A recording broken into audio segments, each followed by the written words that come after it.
Bonjour à tous, c'est Ben sur ma chaîne YouTube. Alors comme promis aujourd'hui, je vais vous présenter une deuxième façon de comment réaliser les fameux gâteaux fourrés à la pâte d'haricots mongo, mais exactement comme ceux que vous retrouvez dans les supermarchés asiatiques ou dans les pâtisseries asiatiques. Et vous allez voir, c'est super simple à faire, mais ça nécessite, comme je vous l'ai dit la dernière fois, donc la réalisation de deux types de pâtes que vous allez combiner, une pâte sèche et une pâte humide ou une pâte grasse. Et vous allez voir, le rendu final est vraiment excellent. Et bien sûr, le gâteau est vraiment délicieux. Et sinon, pour la recette, c'est tout de suite. Pour cette recette, vous aurez besoin de 550 g de pâte d'haricots mongo. J'ai utilisé pour cela 175 g de graines décortiquées, 100 g de sucre, 35 ml d'huile neutre et une demi-cuillère à café de sel. Pour la pâte sèche, vous aurez besoin de 200 g de farine, 30 g de sucre, 95 ml d'eau et 60 ml d'huile neutre, environ 45 g. Pour la pâte humide ou grasse, vous aurez besoin de 110 g de farine, 60 ml d'huile neutre, environ 45 g. Donc tout d'abord pour la pâte sèche. Prenez un grand bol ou un saladier, on y dépose la farine, le sucre, on mélange un peu pour répartir le sucre, on ajoute l'eau, on continue à mélanger un peu, inutile de trop mélanger, c'est juste pour démarrer la pâte. Voilà. On ajoute maintenant l'huile neutre, type arachide ou tournesol, et on continue à mélanger. À partir de maintenant, l'idée c'est d'amalgamer tous les ingrédients et de réaliser notre pâte. Comme ça colle un peu, j'utilise des baguettes pour commencer, puis je vais utiliser ma main. Pour ne pas trop se fatiguer dans la confection de la pâte, on va pétrir un peu, puis recouvrir et laisser le gluten se développer pendant 15 à 20 minutes, puis recontinuer à pétrir. De cette manière, la pâte sera beaucoup plus facile à travailler. On débarrasse la pâte sur les baguettes et on va continuer à travailler à la main. Donc, on va travailler avec la main et on racle bien les bords du saladier pour tout récupérer. La pâte ne colle plus, mais elle n'est pas super souple. Donc, on pétrit la pâte. Et au bout de 5 minutes, on forme une boule. On recouvre le bol et on va laisser la pâte se reposer. Donc, comme je vous l'ai dit, pendant 15 à 20 minutes. Pendant ce temps, on va réaliser notre pâte humide ou pâte grasse. On dépose donc notre farine dans un grand bol ou un saladier. On ajoute l'huile neutre de type arachide ou tournesol. Voilà. Et on va mélanger le tout à l'aide de nos baguettes. Comme il n'y a pas d'eau, il n'y aura pas de formation de gluten. On va donc juste amalgamer le tout et réaliser une pâte qu'on laissera reposer au réfrigérateur par la suite. Voilà. La farine est bien incorporée. On débarrasse la pâte collée sur les baguettes. Et on va continuer à travailler à la main. La pâte est plutôt sablée si vous voulez un repère en termes de texture. Donc on regroupe le tout, on récupère tous les petits morceaux. Voilà donc notre pâte grasse, je vous montre ça de plus près. Vous voyez la texture? Donc maintenant, soit on forme une boule qu'on va filmer et mettre à reposer au réfrigérateur, soit on forme un boudin qu'on va filmer et mettre également au réfrigérateur. C'est comme vous le voulez. Pour ma part, je préfère la forme boudin, car ce sera plus facile à séparer en tronçons par la suite.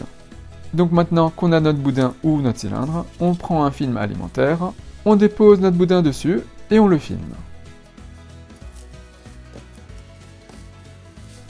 Voilà, et ça part donc au froid. Maintenant, 20 minutes se sont écoulées.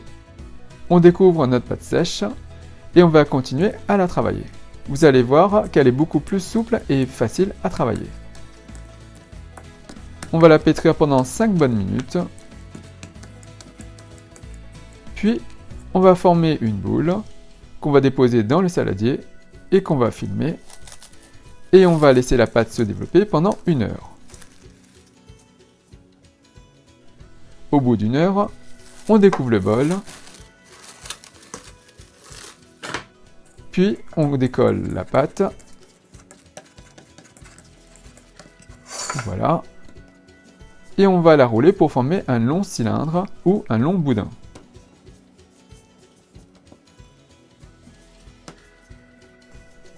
On va détailler ça en 2, puis en 4 pour avoir 8 parts égales. Ok, comme je vous l'ai dit la dernière fois, je n'ai pas toujours un compas dans l'œil. C'est bien sûr approximatif. On va donc réaliser 8 gros biscuits ou 8 gros gâteaux. Vous pouvez bien sûr en réaliser 12 ou 16, plus petits, dans ce cas détaillés en autant de tronçons que vous le souhaitez. Pour ma part, j'aime bien manger un biscuit ou un gâteau bien garni et en avoir pour ma faim et ma gourmandise. Une fois cela fait, on fait la même chose pour la pâte grasse qui est reposée au réfrigérateur. Donc on enlève le film et on va détailler en autant de tronçons que vous avez de tronçons de pâte sèche. Quand je dis sèche, c'est un abus de langage, car on a mis de l'eau dans la pâte. On peut l'appeler ça pâte avec de l'eau ou pâte tout simplement. Maintenant, on va réaliser des boules avec chaque tronçon de pâte grasse ou pâte humide. Donc on façonne ça dans le creux de la main. Voilà. Maintenant, passons à l'assemblage des pâtes pour faire notre feuilletage. Prenez une pâte sèche, on va l'étaler du bout de nos doigts pour avoir un disque ou quelque chose de plus plat. On y insère une boule de pâte grasse. On rabat les deux premiers bords opposés de pâte sèche, puis on rabat les côtés vers le centre pour que toute la pâte grasse soit recouverte de pâte sèche. On pince le dessus. Donc voilà une boule de pâte et on fait la même chose avec les autres pâtes sèches et humides. Je vous remonte ça. On prend une pâte sèche, on étale un peu, on insère une pâte grasse, on rabat les côtés en étoile, à chaque fois en rabattant les côtés opposés vers le centre. Une fois rabattu, je tourne avec la paume gauche et je pince le dessus avec la main droite pour bien recouvrir la pâte grasse. On rabat l'excédent de pâte sur la boule elle-même, et voilà. Et on va recouvrir nos boules de film alimentaire pour qu'elles ne dessèchent pas, et c'est super important. Maintenant, prenez votre garniture. Ici, pour la recette, j'utilise une pâte d'haricots Mungo. J'ai réalisé une pâte avec un peu plus de sucre, si vous la comparez avec ma précédente vidéo. C'est juste pour avoir un biscuit plus sucré.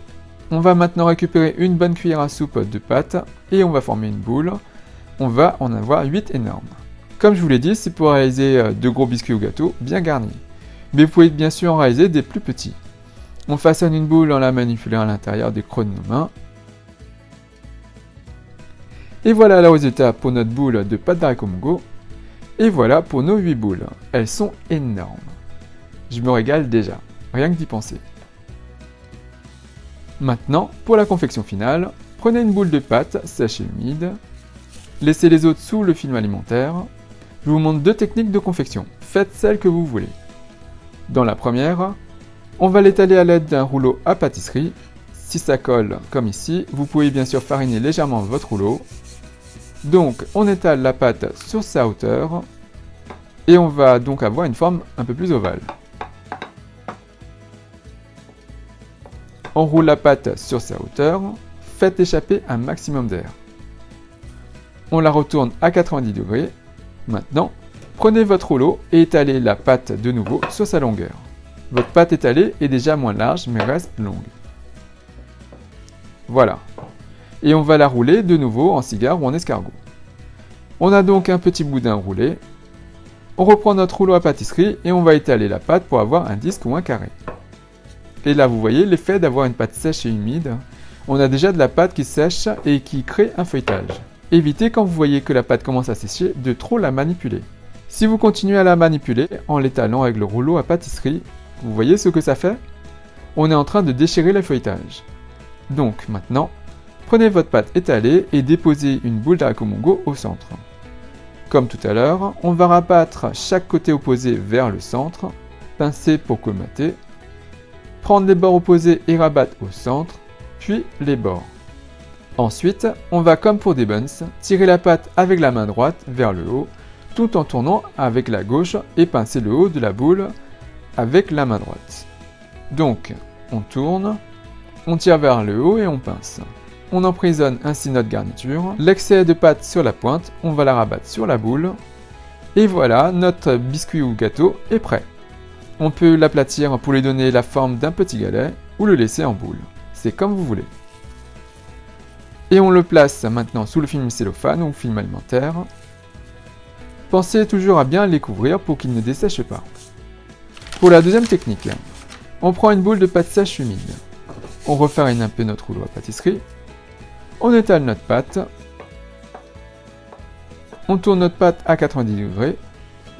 On rabat un tiers de la pâte sur le tiers central. Puis on reprend le tiers droit pour le rabattre sur le tiers central.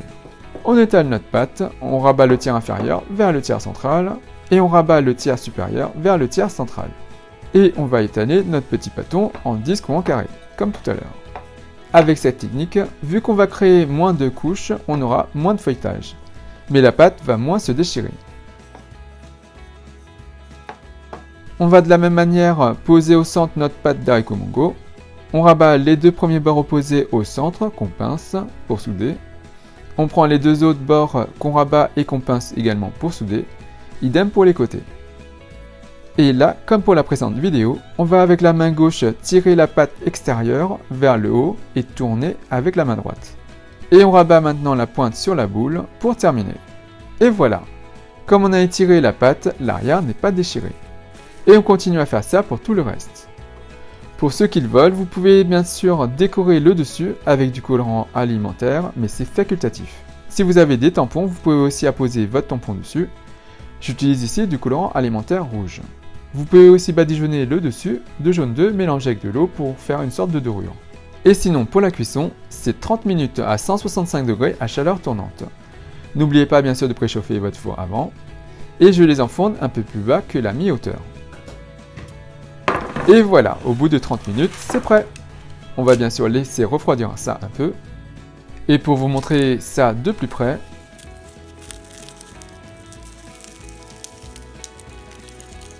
vous voyez comment le feuilletage se délite. C'est ce que vous obtenez en combinant la pâte sèche et la pâte humide ou pâte grasse. C'est ce qui est vendu dans les supermarchés asiatiques ou les pâtisseries asiatiques. Et maintenant, le petit test. Et c'est bien garni. C'est tellement satisfaisant, un vrai régal. Et il ne me reste plus qu'à vous souhaiter une bonne dégustation. Donc voilà, comme vous pouvez voir, cette recette est super simple à faire. Et comme vous pouvez voir, ça permet d'obtenir ce fameux feuilletage tant recherché dans les pâtisseries asiatiques. Fine et craquante. Et c'est vraiment un gâteau délicieux. N'hésitez pas à la réaliser. Et bien sûr, comme d'habitude, si vous la réalisez, n'hésitez pas à me laisser un commentaire juste en dessous à me dire ce que vous avez pensé. N'oubliez pas également de cliquer sur la petite cloche pour être notifié de la mise en ligne des prochaines vidéos. Et comme d'habitude, si vous avez apprécié cette recette, si vous avez apprécié cette vidéo, n'hésitez pas à faire un big thumbs up, à liker la vidéo, à la partager autour de vous, à vous abonner à ma chaîne YouTube, à me suivre sur les comptes Twitter, Instagram et Facebook, à soutenir la chaîne Hey Little Jean. Et moi je vous dis à très bientôt. Bye!